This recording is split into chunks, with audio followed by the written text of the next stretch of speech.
Boa noite. Eu sou Afonso Borges. Faço sempre um papo há 27 anos. Gosto muito de ler. Por isso que eu resolvi inventar o Sempre um Papo.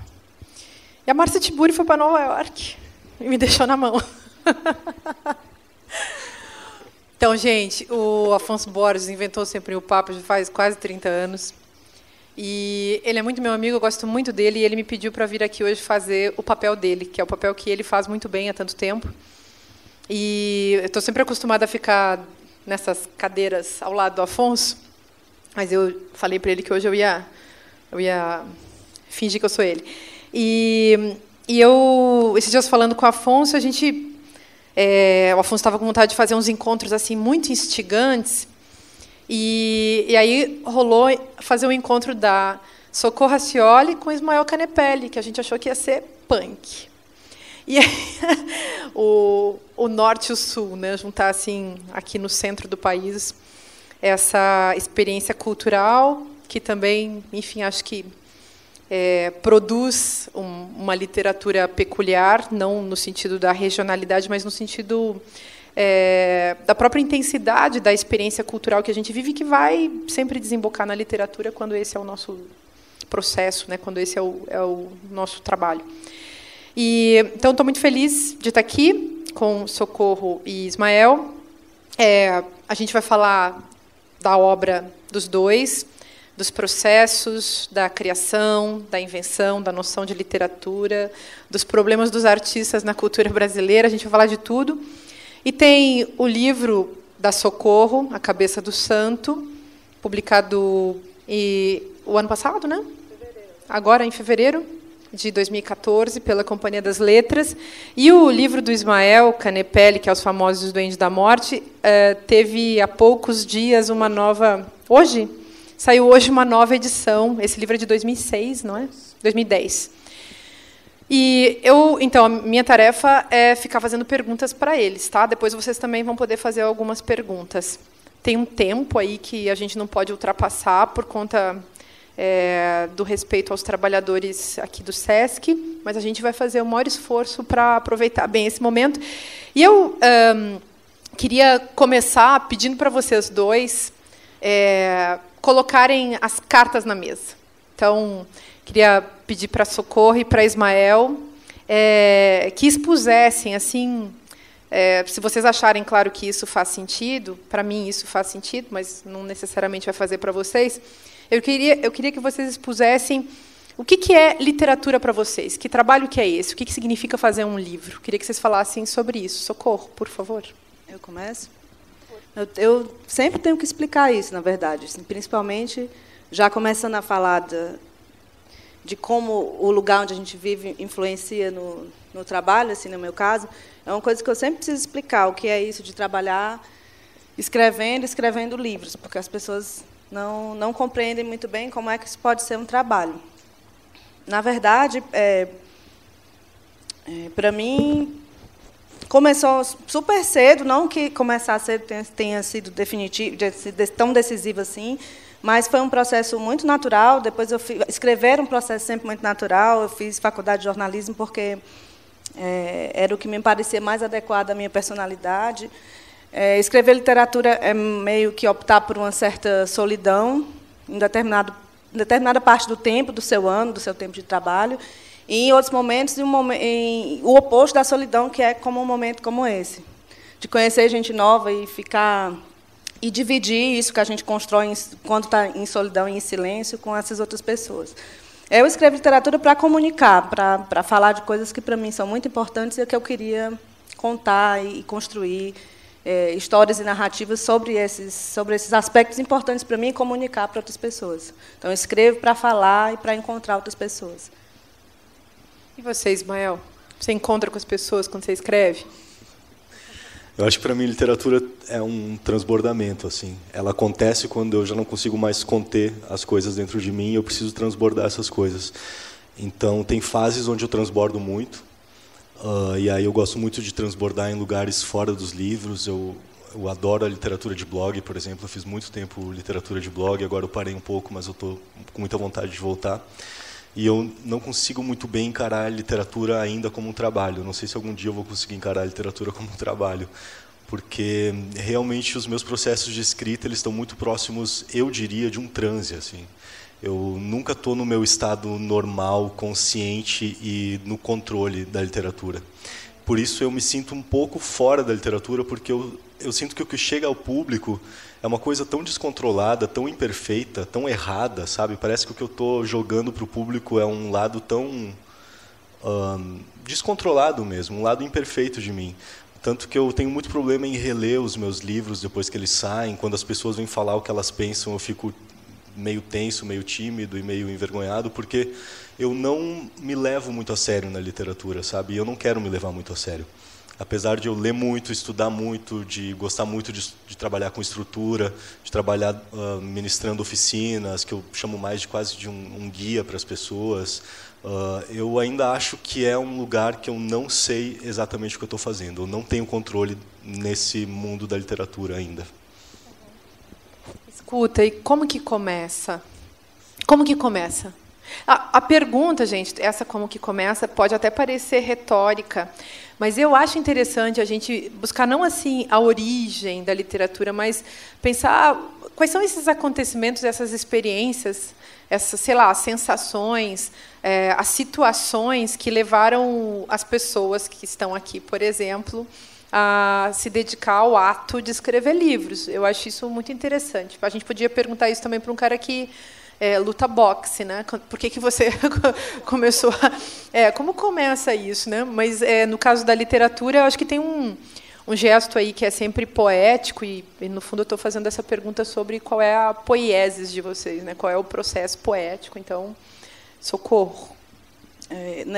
Varia, né? De trabalho para trabalho, mas em geral eu sempre tenho começado de um fato real, digamos assim. No caso da Cabeça do Santo, o primeiro momento que eu pensei em fazer essa história foi a partir de uma matéria de jornal, um jornal de Fortaleza, Jornal O Povo, que uma repórter contava que numa cidade de Caridade, que é antes de Canindé, que tem a Romaria de São Francisco, as pessoas vão de joelhos, quilômetros e quilômetros, fazem promessa e tal, que antes de Canindé tinha uma cidade chamada Caridade, que mandou construir uma estátua de Santo Antônio para também ser um centro de peregrinação, para a cidade atrair turista, atrair os romeiros, né, os religiosos, para a cidade ganhar mais vida, até aquecer a economia, mandou fazer uma estátua de Santo Antônio gigantesca lá para colocar no morro.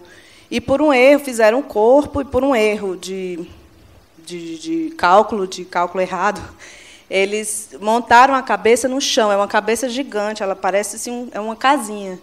E ela é toda feita com peças simétricas, assim. E ela tinha que ter sido montada a partir de uma estrutura de andaime ao redor do corpo e montada peça por peça, aqui do pescoço para cima, lá no corpo, lá em cima. Mas o sujeito mandou montar no chão. E ela está lá há 25 anos. E a matéria de jornal dizia que a população de Caridade está muito revoltada com isso, porque é um sacrilégio fazer isso com Santo Antônio, porque a cabeça está servindo. Aí uma pessoa dava depoimento: olha, essa cabeça serve de morada de animais, de motel, de banheiro público. E, inclusive, um cara já morou aí dentro, um vagabundo da rua já morou aí dentro.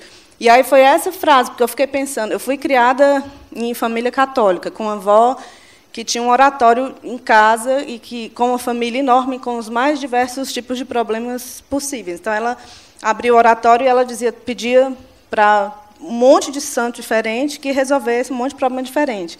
E fechava a porta e ia dormir. Eu dormia com ela e eu ficava imaginando como era a logística daquele negócio depois que ela fechava a porta. Assim, como é que os santos se organizavam. Não, você cuida do problema de fulano, você ajuda fulano a parar de beber.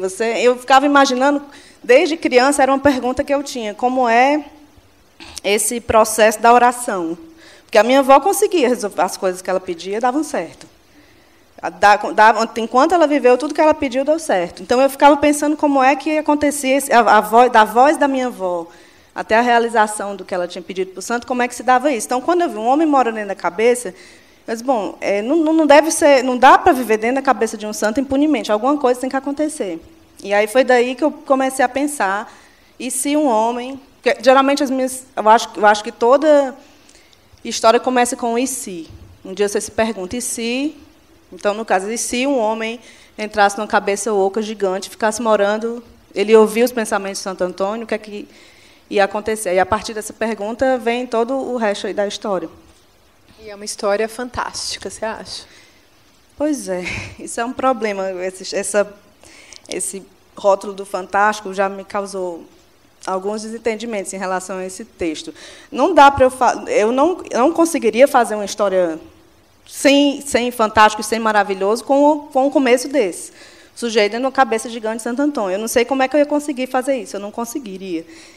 E eu não sei dizer, eu acho que é muito confuso. Como esse mote inicial da história, a primeira sinopse que eu escrevi dessa história foi para mandar para tentar entrar na oficina de roteiro do Garcia Marques.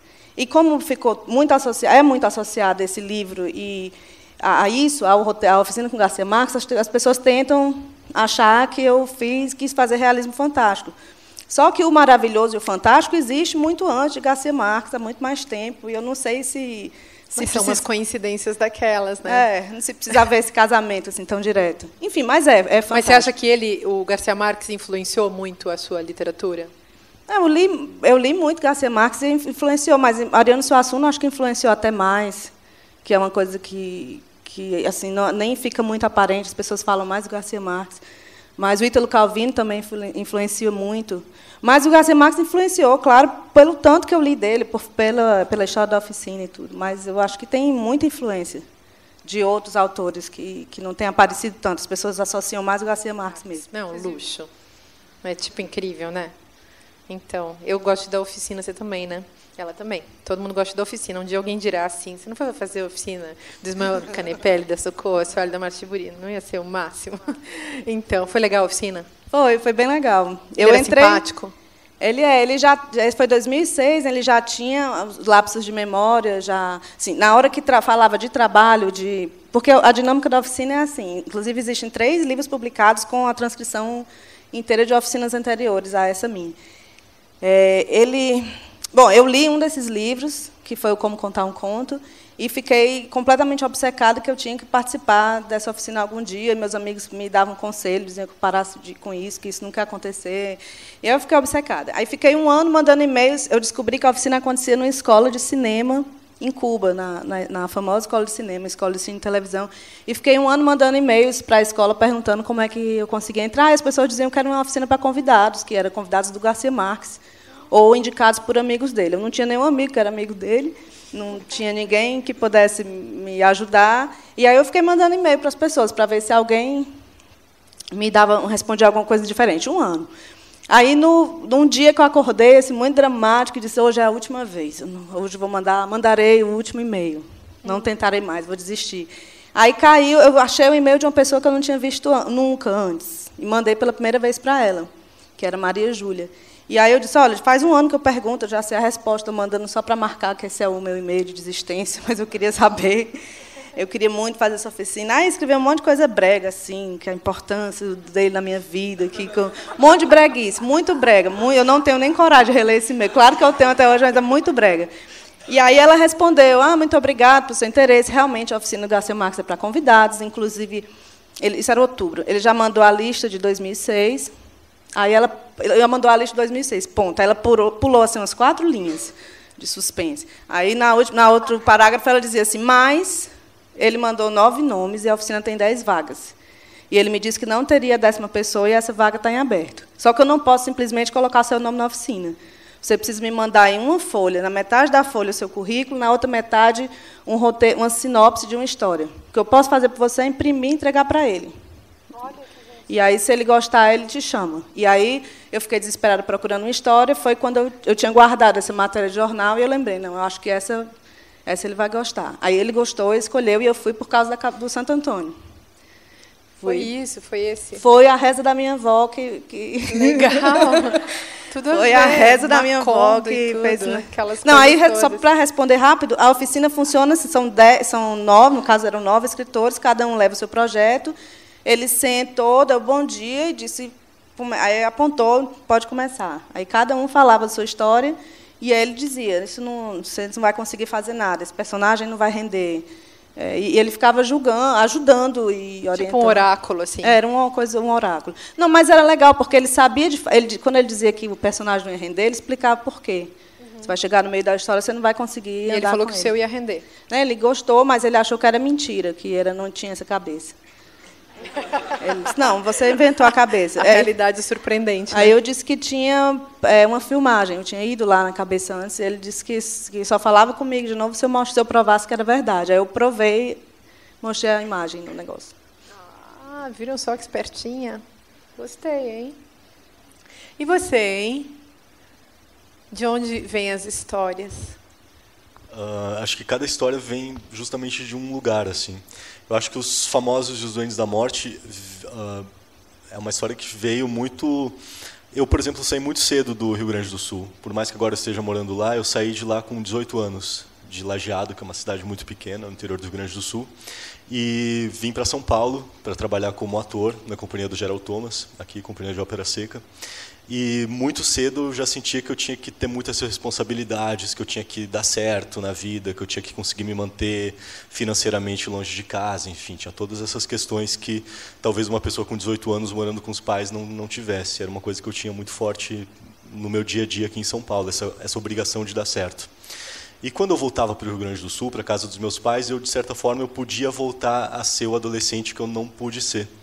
E lá eu passei a conviver com pessoas muito mais jovens do que eu. Eu já tinha uns 25, 26 anos e eu convivia com meninos de 17, 18, 19 anos que viviam essas angústias do partir ou do ficar. E tinha um ponto de encontro, onde a gente sempre se encontrava no final da tarde, que era justamente a Ponte de Ferro, que eu acho que é o protagonista do meu romance, é essa ponte. E a gente passava, enfim, esses anoiteceres e essas noites nessa Ponte de Ferro, e eles conversando muito sobre essa necessidade de partir, se partir era mesmo necessário, se partir não era necessário. E o que me chamou muita atenção nessas conversas, nesses episódios onde eu passava com esses adolescentes em cima dessa ponte, era a presença da internet, que quando eu morava no interior do Rio Grande do Sul, a gente não tinha internet. Então, partir era mais do que necessário. Você não sabia o que acontecia fora de lá, você não sabia qual era a cara das pessoas, você não sabia o que elas comiam, como elas conversavam, como elas se vestiam. Era absolutamente um mundo assim inacessível, a não ser pela televisão e por jornais que vinham de fora ou revistas. E aí, conversando com esses meninos que tinham o potencial da internet, vendo como eles estavam nessa questão de partir ou não partir, a questão da partida estava sendo mediada pela internet, que eu não vivi. Ali eu comecei a sentir que existia uma história pedindo para ser contada. Esses meninos divididos entre a partida real e a partida virtual. Qual seria a verdadeira partida? Então começou. E também a questão, estávamos em cima de uma ponte, e aí eu comecei a perceber que havia também a terceira partida. A primeira partida seria a estrada. Eu vou pegar uma estrada e vou sair daqui. A segunda partida seria a partida virtual. Eu vou sair através da internet. E a terceira partida seria o suicídio. Eu vou me jogar dessa ponte e eu vou embora desse mundo. Então, e muita gente se mata lá naquela cidade, não é? Ano passado foi a segunda maior índice de suicídios do Brasil. Foi o segundo maior índice? Do Brasil. Sendo que a primeira foi do mundo, Venâncio Aires. Então, muita gente do se lado, mata. Né? Muita gente se mata. Muita gente. Putz, o livro é cheio desse clima, né? É cheio dessa ponte, é cheio dessas mortes, dessas ameaças, né? Você se sente livre disso?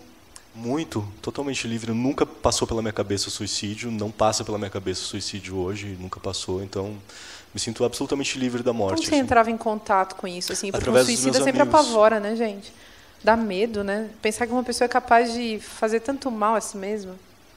Muitos amigos que se suicidaram e outros que tinham esse ímpeto de suicídio. O suicídio é muito banalizado lá nessas comunidades germânicas do interior do Rio Grande do Sul. Ele não é tratado como algo fora ou algo que você tenha medo. Ele é muito banalizado. As pessoas falam no suicídio de uma forma muito corriqueira, muito normal. Tratam como uma possibilidade de saída da vida mesmo. A qualquer momento você tem essa possibilidade na mão. E tem a questão do vento, né? Que dizem que existe um vento, que quando aquele vento vem na direção diferente, com uma temperatura mais... Quando você está no inverno, e o vento que deveria vir do norte vem do sul, com uma temperatura elevada, as pessoas, enfim, se jogam e se enforcam, e se penduram, essas coisas todas. Então é muito banal, não é alguma coisa temida ou alguma coisa de outro mundo. O suicídio está realmente presente no dia a dia dessas pessoas. Muita, muita, muita gente se suicida. Escuta, que assunto, né? Assim, vamos falar de um assunto mais alegre. E o leitor, quando você escreveu, você se preocupa com isso? Que tem escritor que não se preocupa com o cara que está do lado de lá. Aliás, eu estou passando de um assunto obscuro para um assunto também muito obscuro. Mas eu fico pensando nisso, assim, nessa diferença. Você está escrevendo, o seu processo, enfim, está levando você a algum lugar. Você tem uma intencionalidade. Vocês dois falaram, enfim, o ponto de partida de vocês é um fato concreto. É história, né? Vocês querem contar histórias. Quando você conta a história, quem é o sujeito para quem você conta a história? Você fantasia esse sujeito? Você é técnica? Você quer emocionar? Você quer convencer? Você quer irritar? O que você quer?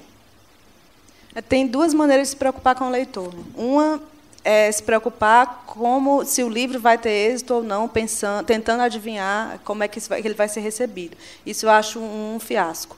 Você tentar escrever de determinada maneira, porque você acha que dessa maneira o livro vai vender mais, vai ser mais. Eu acho isso um grande perigo. E a outra é você tentar construir a história da forma mais verdadeira possível, mas tentando se preocupar se aquilo que está dentro aquele mundo que está dentro de você está claro para quem vai ler.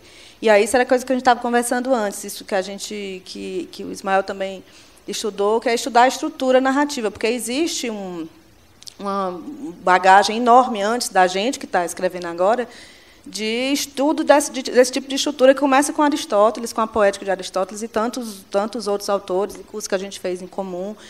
E existe, na narrativa clássica, algumas regras, algumas coisas que orientam a gente na hora de tornar esse texto mais claro, de trabalhar com o momento em que a gente vai dar a informação, qual o melhor momento para contar esse fato dentro do texto. Será que eu não posso segurar e contar mais na frente para deixar o leitor um pouco mais envolvido? Qual é o momento que eu devo lançar a pergunta inicial desse texto, o tema inicial desse texto, enfim. Aí essa preocupação de tornar a história o mais clara e atraente possível, e boa de ler, e envolvente, emocionante, isso sim me preocupa.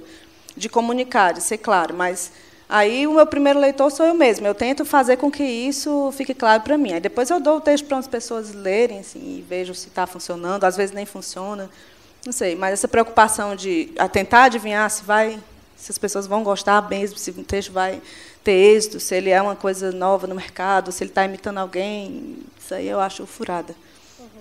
Você tem essa viagem? Eu tenho uma peculiaridade na minha literatura, porque a minha literatura ela não funciona só como literatura. Só Famosos Antes da Morte, no processo de escrita, eu já sabia que seria um livro. O meu próximo livro, que está pronto, eu escrevi antes o roteiro do filme e depois o livro. O meu projeto que eu estou trabalhando agora, eu já penso nele também como uma performance real, entendeu? Uma performance audiovisual. Então, para mim, o audiovisual está muito ligado na literatura. Eu ainda não trabalhei... O meu primeiro livro, sim, é só literatura, mas desde então eu nunca mais trabalhei pensando em literatura exclusivamente no formato livro. Mas porque você vem do teatro. Exatamente, porque eu venho do teatro. Você incorporou essa experiência, então você pensa o texto como algo encenável? Eu sempre penso encenável, sim, mas o meu corpo está sempre além do autor, entendeu? O meu corpo também está como performer dentro do que eu trabalho, do que eu escrevo. Eu sempre encontro o meu espaço como performer dentro da minha literatura. A minha literatura não existe só como literatura, ela existe como performance. Mas quando eu vou para o livro, ele é livre, eu penso nele como livre. Eu quero que uma pessoa que não tem acesso à performance consiga mergulhar nesse livro. E o que eu mais me preocupo quando eu estou escrevendo um livro é em permitir que o leitor seja tão ativo quanto eu dentro dessa história. Eu quero que o leitor também construa a sua própria história.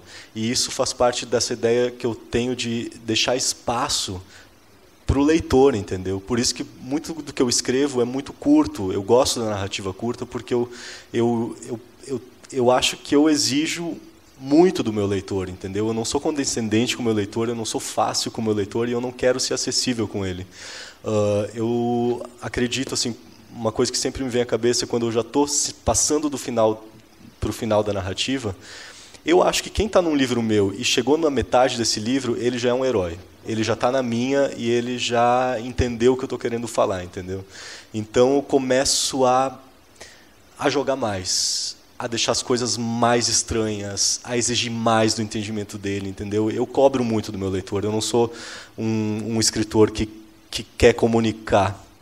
Mas qual é a diferença, então, do escritor e o roteirista aí nessa parada? Porque você faz um roteiro inteiro para um filme, aí depois você vai fazer o texto literário. Qual é a diferença aí de... O que é o literário e o que é o cinematográfico? Tem essa... Como que funciona? Como que opera a diferença? Eu acho que o roteiro ele é um instrumento, entendeu? O roteiro ele é apenas um veículo, ele é apenas mais uma das engrenagens para uma obra de arte maior. Ele não se sustenta como obra de arte, um roteiro. Ninguém escreve um roteiro esperando que as pessoas vão ler esse roteiro. Você escreve um roteiro esperando que as pessoas vejam um filme. Então, você já entende que o roteiro ele é apenas uma ferramenta de trabalho para uma outra obra de arte. Então, o roteiro ele é muito mais técnico. Ele exige muito mais distanciamento, ele exige muito mais a necessidade de comunicações claras e precisas para uma equipe de direção, uma equipe de direção de arte, atores. Então, você tem que ser muito, muito, muito claro no roteiro. Acho que tudo que eu trabalho nessa ideia de clareza e de realmente comunicar reto, sabe? Eu quero dizer isso, eu quero que vocês entendam o que eu estou dizendo. Esse é o meu exercício no roteiro. Quando eu vou para a literatura, é o caos. É o momento onde eu posso me perder em mim, onde eu posso fazer questões, onde eu posso jogar para o leitor um mundo que nem eu mesmo entendo, sabe? E eu acho mesmo assim, eu acho que eu escrevo para muito poucas pessoas. Muito, muito poucas pessoas. Cada livro que eu escrevo, eu acho que não vai ser nem editado. Eu acho que nem o meu editor vai conseguir ler. E sempre que um editor diz que leu, eu duvido que ele leu. Mas então, entre o filme, entre o livro Os Famosos e os Duendes da Morte, entre o livro e o filme, assim, a gente não consegue ver aquele filme também do Smir como como em geral a gente fala assim na vida vulgar, né? A gente acha que o cinema é uma facilitação da literatura ou é uma amenização da literatura. Esse é um dos poucos filmes, assim, entre os 10 filmes na vida que eu acho que não fez bobagem com o livro, sabe? Assim, eu conhecendo os dois, eu acho que o livro e o filme tem muito a ver e ao mesmo tempo não tem nada a ver. Como é que você sente isso? Você acha que é assim? Totalmente. Eu sinto que no processo de escrita do livro, o que eu colocava no roteiro, eu sentia que eu podia tirar do livro, entendeu? Porque eu já estava explicando. Eu não precisava mais explicar como era aquela cidade do ponto de vista imagético. Eu não precisava dizer se tinha 5, 10 ruas, se as casas eram pequenas ou eram grandes, se os personagens eram altos ou se eram baixos. Isso estaria resolvido no filme, no roteiro onde eu estava escrevendo. Então eu pude me preocupar muito mais com as paisagens interiores nos Famosos Duendes da Morte. Então eu mergulhei nesse processo de paisagens interiores e respeitei muito o que eu acreditava que era a história que eu vinha contando. Eu vinha contando uma história de meninos, entre homens, entendeu? Não tinha o espaço das mulheres. Quando o Esmir entrou no roteiro comigo, ele começou a sentir essa necessidade de uma personagem feminina. E eu em nenhum momento falei, eu não quero que não tenha mulher no filme. Eu aceitei esse olhar dele como diretor e trouxe essa figura feminina para o filme, adorando e mergulhando nesse universo. No livro, o Julian ele é um personagem que anda de moto. A motocicleta é fundamental para ele, porque tem a questão do vento que bate no rosto e tudo mais. No filme, ele anda de Fusca. Então, também não me opus, entendeu? Mas eu permiti que no livro ele andasse de moto e que no filme ele andasse de Fusca. No filme, eles viram eletricidade, eles eletrificam. No livro, eles germinam, eles vão para as plantações, tem toda uma questão com a raiz, com as plantas. Então, eu simplesmente permiti que a minha intuição literária fosse por um caminho e que minha intuição cinematográfica fosse por outro caminho. A minha intuição literária era exclusivamente minha, exclusivamente pessoal. A minha intuição cinematográfica era uma equipe. Então, é esse exercício de desapegar da história, entendeu? E acho que quando você desapega da história, que ela começa a se tornar sua. Pois é, tá vendo? As pessoas escrevem das mais diversas maneiras, cada uma encontra a sua. A Socorro escreveu muito literatura infanto-juvenil, né? Que história é essa? E como é que você passou para esse livro que é diferente? Porque você aprende também, se você fala assim, estou comunicando, por exemplo, com um leitor infanto-juvenil, né? E aí você escreve um livro que, de repente, já não é mais para esse leitor, pura e simplesmente, embora possa ser lido também por esse leitor. O que você nota assim, de diferença entre uma coisa e outra? Não, tem criança lendo, eu estou com muito medo da reação dos pais depois, porque eles tem muita criança e jovem que me conhece dos outros livros, aí acha engraçado a cabeça do santo e está lendo, eu não sei o que, vai acontecer, porque a idade, esse negócio da idade, para quem você está escrevendo, ela é meio que encaixada pelo mercado mesmo, né? Porque não dá muito para você dizer esse livro é para uma criança de 9 a 10 anos, esse é para de 12 a 14, esse é para... Não tem como definir a idade do público que vai gostar do seu texto. Mas, no caso desse texto, eu pensei em fazer como juvenil, só que tinha algumas coisas que eu queria colocar na história que eu não ia poder... Por exemplo, tinha um personagem... A história começa com o Samuel, que é um garoto que vive numa cidade pequena, em Juazeiro, vive o ganha-pão dele e da mãe é vender artigos religiosos, e ele acha aquilo tudo uma grande farsa. Aquele culto ao Padre Cícero, não sei o quê, ele acha aquilo tudo uma grande bobagem, uma grande farsa, que está todo mundo miserável, morrendo de fome, e doente, sem nada, e todo mundo continua achando que isso aqui significa alguma coisa, que essa imagem faz alguma coisa por alguém, enfim. E aí a mãe, ele vive só ele, a mãe morre, e ele vai, e ela pede que ele procure o pai em outra cidade, que é essa cidade onde está a cabeça. E, quando ele chega lá, ele procura a avó não acolhe, e ela só aponta que ele vai dormir ali, onde tem aquelas plantas, que ele vai passar a noite lá, que tem uma gruta. E ele entra achando que é uma gruta, e é a tal da cabeça. No dia seguinte, ele conhece um menino, que é o Francisco, que ele usa a cabeça, porque ninguém vai lá, porque é amaldiçoada, é uma coisa que a cidade não gosta, ele usa a cabeça para guardar as revistas pornográficas dele e para ler as revistas lá dentro.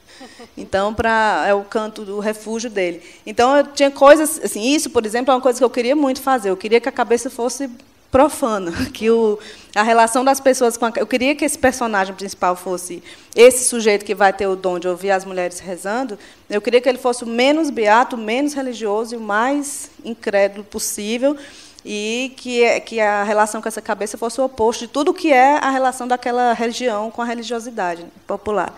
Então, essas coisas assim, eu não poderia tratar num texto juvenil, não porque eu me censurasse, mas é porque, quando a gente escreve para esse público, existe a censura das escolas, da editora das escolas, dos pais. É um inferno. Eu tenho um livro, A Bailarina Fantasma, que é a história de uma menina com fantasma. Aí, de vez em quando, eu recebo um negócio de uma escola, assim, as mães da escola católica tal não estão proibindo o livro, porque o livro fala de espírito e o fantasma é um espírito, e elas querem conversar com você para saber o que é isso, esse negócio de espíritos. Eu não vou de jeito nenhum. Então, como eu já não tenho muita paciência para esse negócio de pai julgando o que eu estou escrevendo, aí eu conduzi o texto, pronto, então eu vou ter toda a liberdade. E mesmo assim a criançada está lendo, né? Tá, tem umas crianças lendo, não sei, estou com medo. Ô, Socorro, mas olha só, que chato esses pais, né, gente? Demais. Não, é assim, depois as crianças ficam tudo grávidas, cheias de doença venérea, e ninguém fala de sexo em casa, né? Não pode falar de morte, porque não pode falar morte para criança, no jovem não deve ouvir falar de morte, como se essas crianças não fossem passando, não fossem morrer. Como se as na familiares, família, os pais ninguém, deles na não fossem família. Morrer também. Eu tive uma briga com uma pessoa, porque eu tinha um texto que tratava de escravidão e falava do... Aí tinha uma parte lá que falava de doença, de morte de escravo. A pessoa vai reclamar comigo, como é que você coloca um livro, uma coisa dessa num livro? Mas não é culpa minha, aconteceu. A senhora sabia que aconteceu? Aconteceu, as pessoas foram trazidas aqui, foram escravizadas, e elas sofreram isso que eu pesquisei, e isso existiu.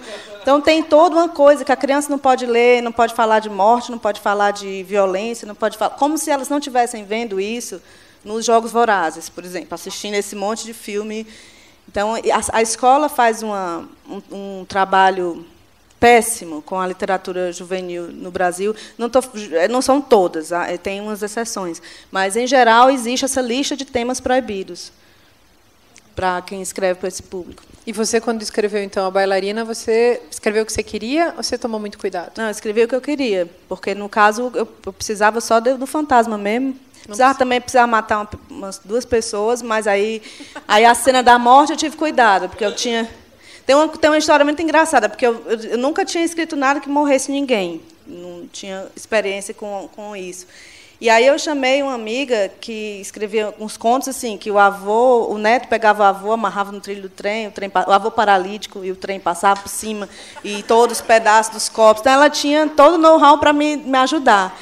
E aí eu chamei, eu liguei para ela e disse que eu queria tomar um café com ela, porque eu não estava precisando, estava no momento que precisava de uma orientação. A gente foi para um café lá em Fortaleza, muito pequenininho, as mesas eram todas muito perto umas das outras. E ela já sabia o livro que eu estava fazendo, tal, porque se a personagem é um fantasma, ela tinha que estar morta. Então, eu tinha que matar em algum momento.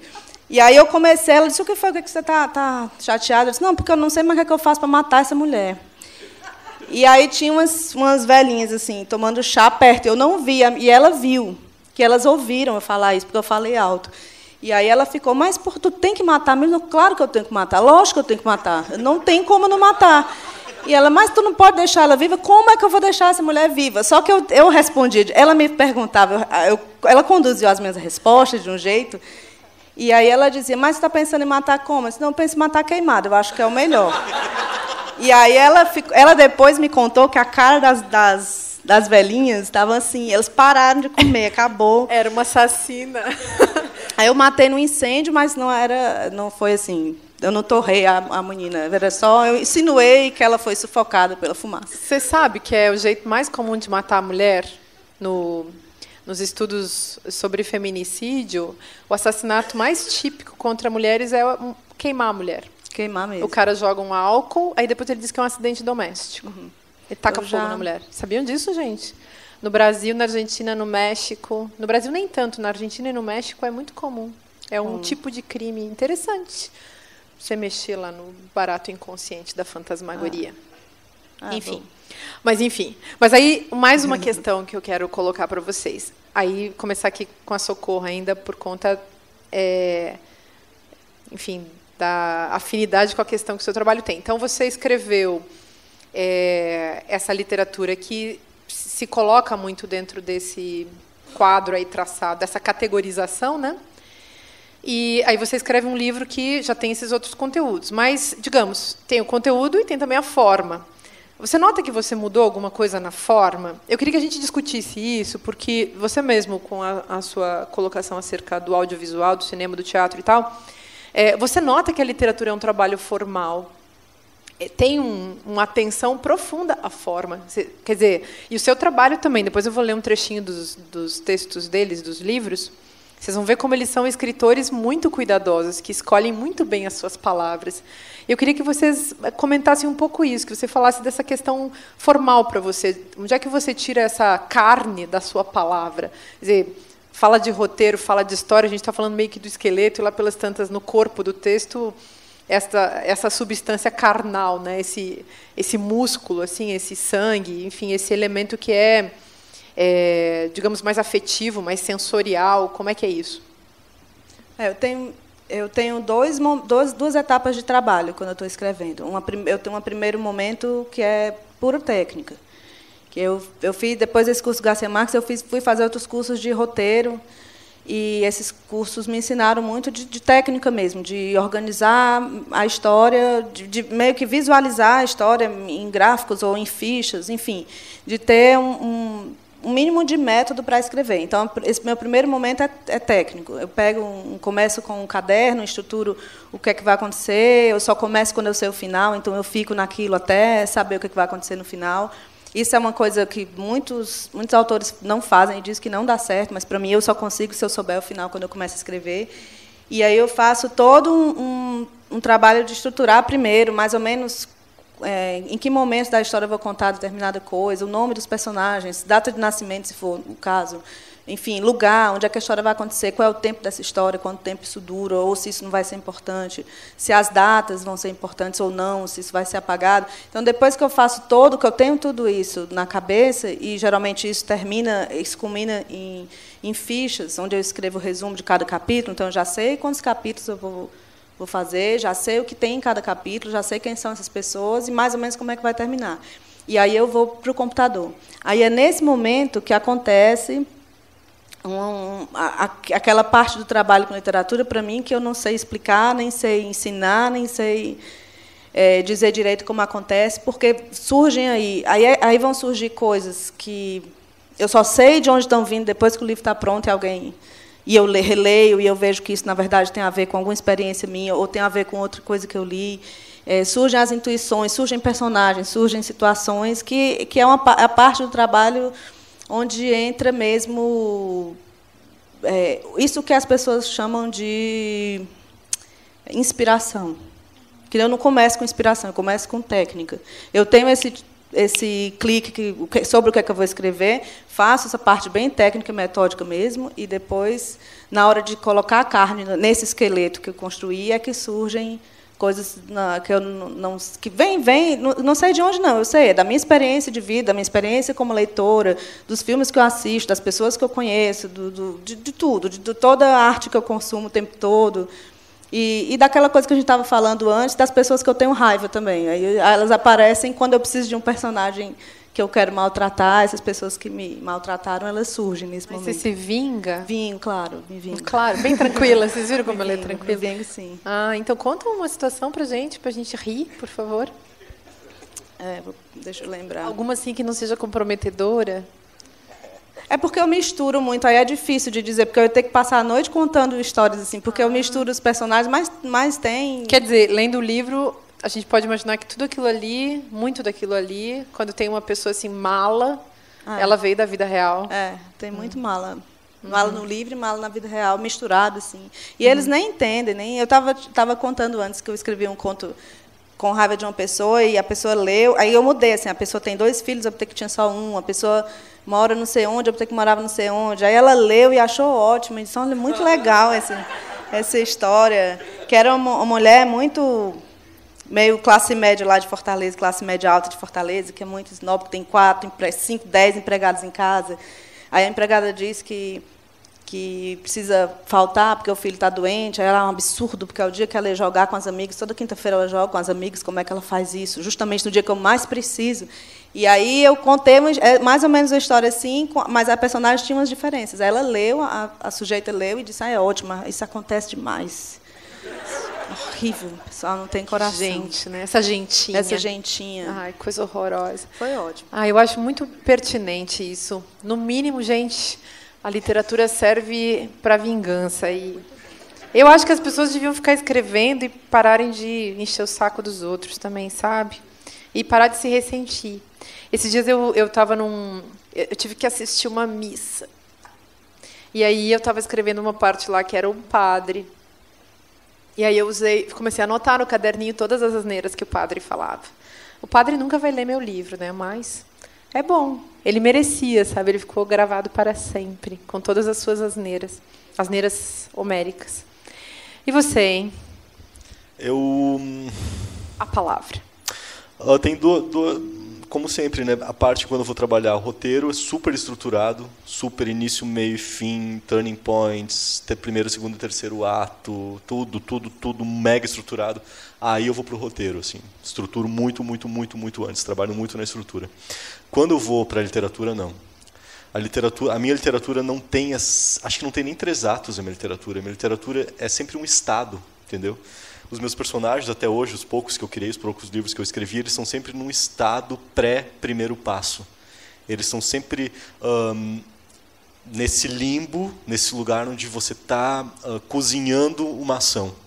Os meus personagens não estão propriamente agindo. Eles estão muito mais cozinhando a ação que eles vão fazer, entendeu? Então, acho que a minha literatura trabalha muito nesse estado de busca, de entendimento para que alguma coisa aconteça. Mas as coisas em si não acontecem nesse processo, entendeu? Ou se elas acontecem é de forma muito sutil. Não tem grandes mudanças, não tem grandes estruturas, não tem grandes finais. Por isso que eu não me preocupo com um grande final. As coisas são muito nesse território da espera e da potência sendo construída para que alguma coisa aconteça, entendeu? Por isso que eu acho que ninguém vai ler, por isso que eu acho que as pessoas vão se entediar, e por isso que eu acho que, em primeiro lugar, eu escrevo só para mim.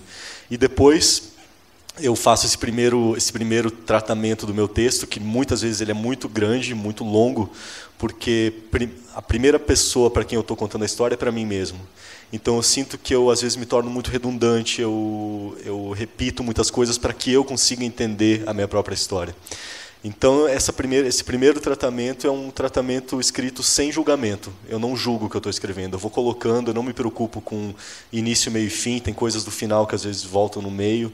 Depois, quando eu começo a reescrever, eu tenho um trabalho muito profundo de reescrita. Os meus textos começam muito grandes, eu tenho muitas e muitas laudas e terminam muito secos e muito concisos. Então, é um processo de corte. Depois que eu escrevi esse primeiro grande trabalho, esse primeiro grande livro, é cortar, cortar, cortar, cortar, cortar, cortar. Porque eu acho que, à medida em que você começa a cortar, eu começo a deixar o espaço para o leitor poder contar a história dele. E nos Famosos Dentes da Morte chegou nessa radicalidade. Os Famosos Dentes da Morte eu realmente trabalhei 16 vezes nele.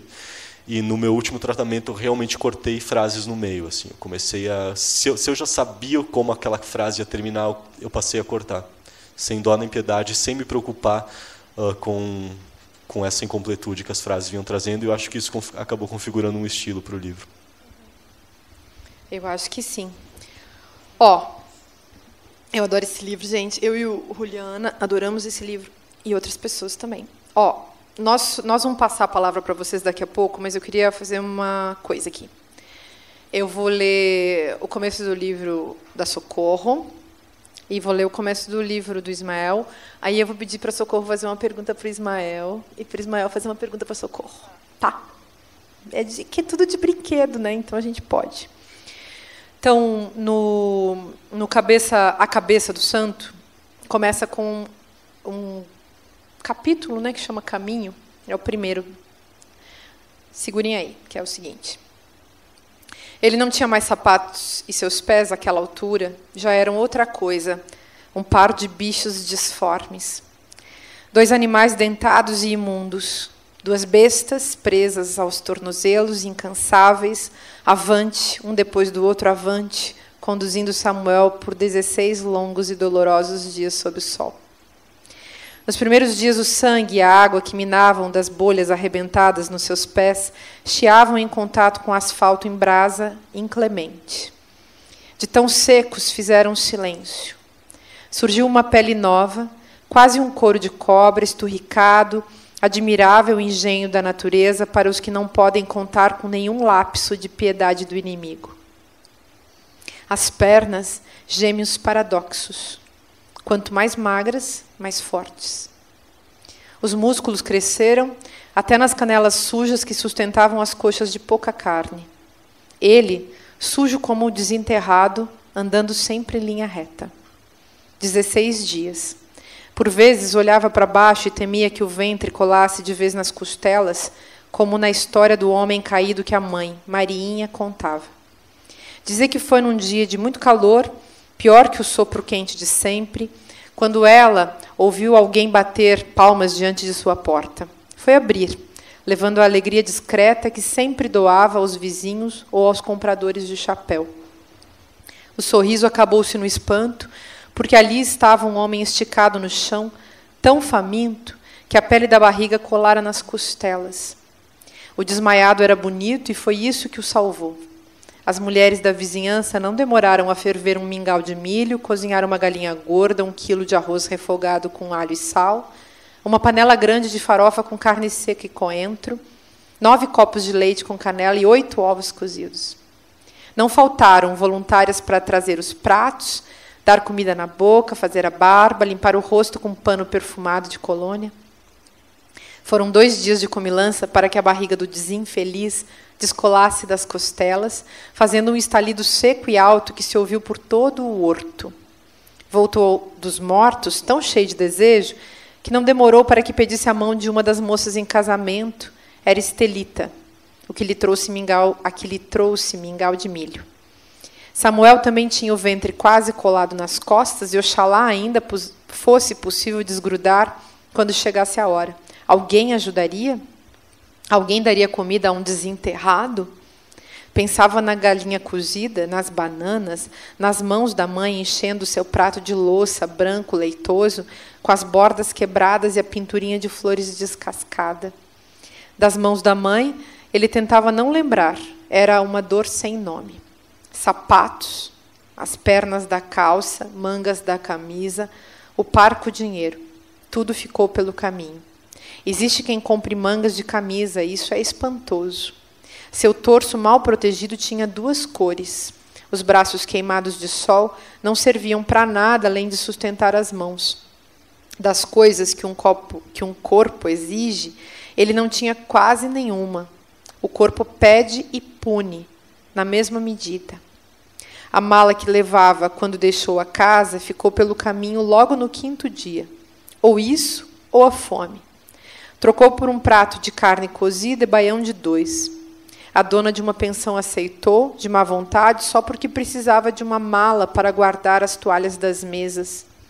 Restavam apenas os seus 28 anos e o endereço de poucas palavras no bolso esquerdo.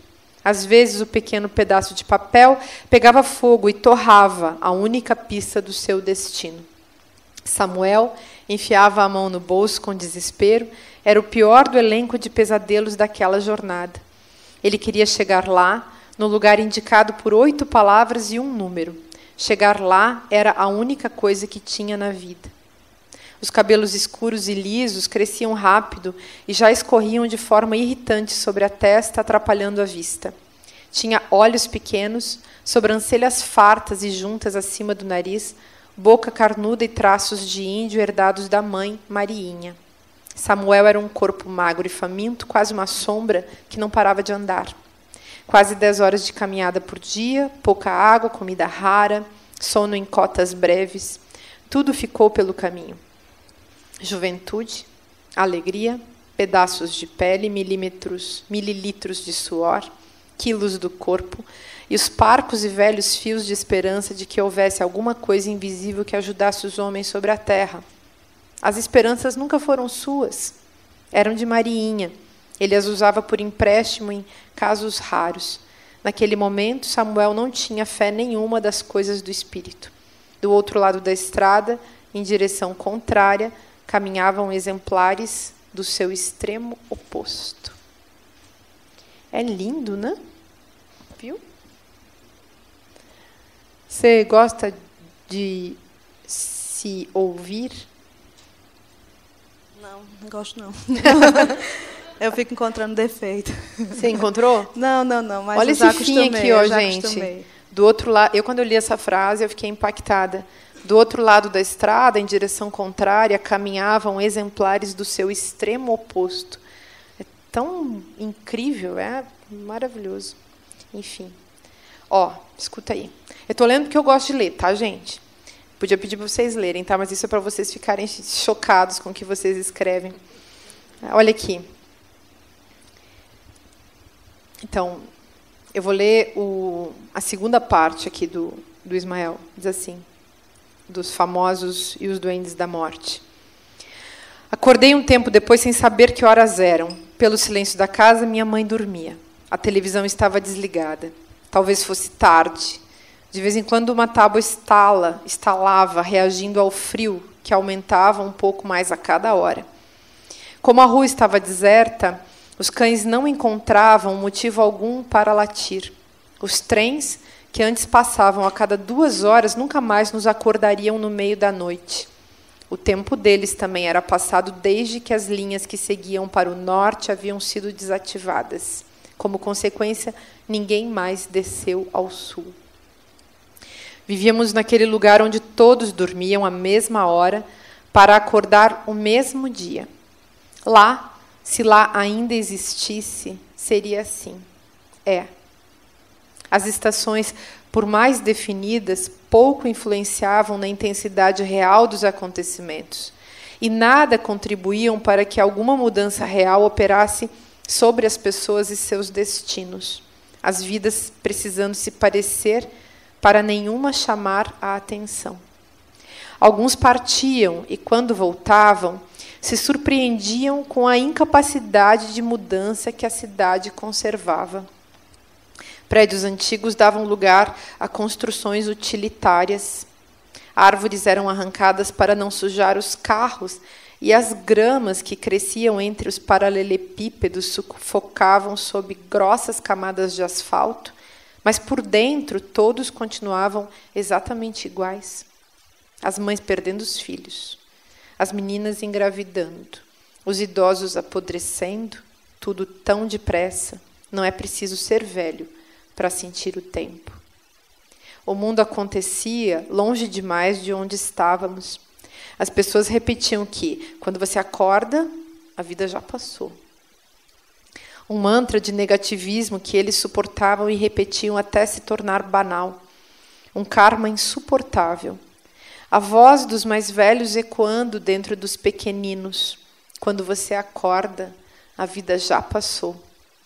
Os goles de chimarrão para lubrificar a falta de assunto nas rodas de conversa. Quando você acorda, a vida já passou. A frase solta no meio da tarde e depois o dia avançando sobre nós como se nada tivesse sido dito. As formigas descobrindo bolachas. Quando você acorda, a vida já passou. Eu queria me acostumar como todos se acostumaram. Dizem também que os que não casam antes de crescer ficarão para sempre sozinhos e que eu não vou ter filhos que cuidem de mim quando eu estiver velho. Quando você acorda, a vida já passou. Não é lindo? Aqui, logo depois, tem aquela frase que eu adoro, que eu até citei no meu romance, citei um trecho desse livro. O meu narrador, ele está em Berlim e ele encontra um livro de um brasileiro solto num banco e ele descobre essa frase: estar perto não é físico. É bárbaro, né? É lindo. Obrigada por ter escrito isso. Perguntem-se. Socorro, onde está o Samuel em você? Eu sabia que um dia essa pergunta ia chegar. Eu tinha muito medo. É engraçado, porque era uma coisa que eu ia comentar contigo também. Aqui não, depois. Mas que as semelhanças entre os personagens, assim, o meu e o teu, de essa sensação de não pertencer. O Samuel não se sente, ele é criado nesse ambiente religioso que ele acha uma grande farsa e uma grande mentira e um grande perigo, na verdade, porque ele faz parte dessa farsa. Ele vende objetos para as pessoas, dizendo que com isso vende fichinhas. Eu não sei se alguém que já foi para Juazeiro do Norte viu como é isso das crianças. Você chega para visitar o Padre Cícero e as crianças ficam atrás de você, dizendo coisa e tal.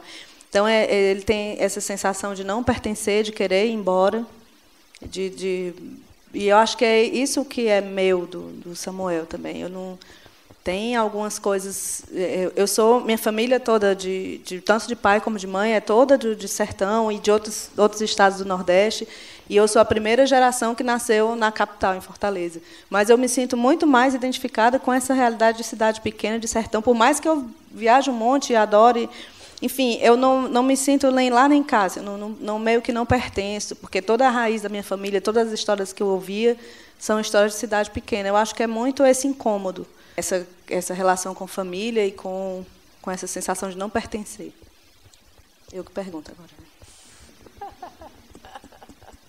Não, eu queria te perguntar assim, no processo do livro para o filme, eu acho que eu li que você escreveu os dois mais ou menos ao mesmo tempo, o roteiro e o texto literário. E li também muito que a tua participação foi muito, muito junto com o Esmi, inclusive na escolha da trilha sonora, que é linda, que é fantástica. E aí eu queria te perguntar se você imagina algum dia escrevendo uma coisa e desapegando total, entregando para outra pessoa fazer sem que você veja, só veja depois de pronto. Não, de forma alguma. Não vejo não tenho vontade nenhuma de fazer. Adoro acompanhar, adoro participar e adoro participar de coisas que eu nunca participei, entendeu? Isso que me dá mais tesão, assim. Fazer o que eu nunca fiz. Isso que me interessa. Acho meio chato quando você repete o mesmo, repete o mesmo, repete o mesmo. Claro que na repetição tem uma diferença. E acho que isso que é o interessante de repetir. É quando você repete e nessa repetição você arranca a diferença e faz alguma coisa nova para você mesmo, no que poderia ser igual. Mas me interessa muito, nessa repetição, também transbordar por esses lugares que eu não conheço, entendeu? Então, nos Famosos Ventos da Morte, eu transbordei pelo cinema, pelo roteiro, uma coisa que eu nunca tinha feito até então.